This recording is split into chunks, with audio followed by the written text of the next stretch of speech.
Russia has struck Ukraine's critical energy infrastructure for a second straight day. Ukraine says it shot down all but one Russian drone on Friday. An energy facility in the southern Ukraine was still damaged by falling debris. On Thursday, Russian airstrikes destroyed Kyiv's region's largest power plant and hit other power stations across the country. Two of them belong to DTEK, Ukraine's biggest private power company, estimating 80% of its facilities have been destroyed by Russian strikes. The DTEK chief executive is Maxim Timchenko. He joins me now from Kyiv. Before we talk about the plants and the infrastructure, tell me, reassure me that your staff have been as safe as can be in these circumstances. Hello, Richard. If you remember, 2 years ago, we were talking about first attack on our power station. It was 2 days before full-scale invasion. And 3 weeks ago, we experienced the largest attack on our infrastructure. As you said, 80% of available capacity we lost after 2 attacks. And of course, we are in one of the most difficult times since full-scale invasion in terms of energy supply in the country and level of destruction. So it's difficult to comment on that, but what we have to do now is to restore unit by unit, reconnect to the grid. But the main issue for us and the main problem for us that we feel ourselves unprotected because of lack of air defense, lack of ammunition, lack of air defense systems, and that's the main problem for us at the moment. So we can restore our power plants, we can bring more equipment, but we don't know what will happen next day. Because what's providing power at the moment to keep the lights on in places like Kyiv? So today we, that's because of weather conditions, not so bad, because we have import of power out of European countries. We still have enough generation capacity for today.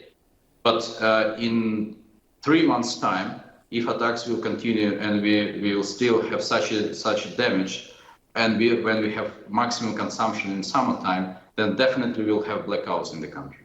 The situation is urgent and it should be changed immediately.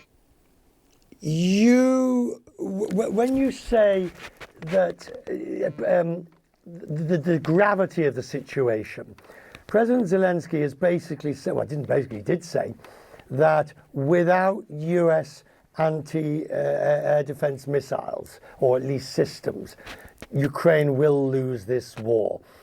To the extent that without further air defense missiles or systems, you can't keep power being generated.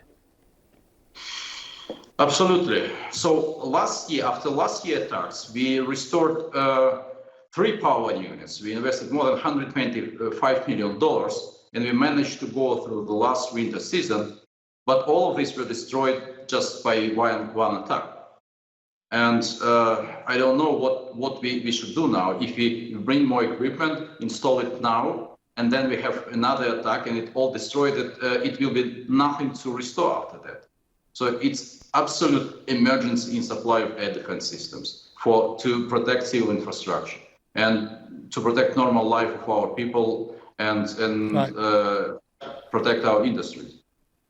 Take off your CEO hat, if you will, and just be a Ukrainian citizen who's facing this.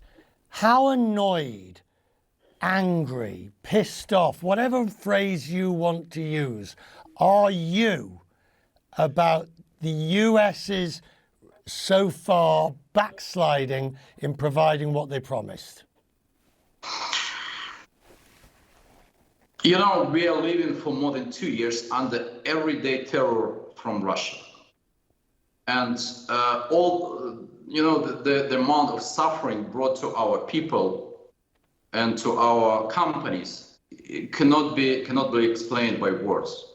And of course, we're all angry that decisions are not taken to avoid this suffering, to help us to fight. And we are not fighting only for Ukraine. We are fighting for the Western world. And I think it should be clear to everybody who is making decisions about support of Ukraine. Sir, I'm grateful that we've spoken. We'll speak again. I'm always glad to have you and talk to you on Crest Means Business. May can. Thank you. Thank you.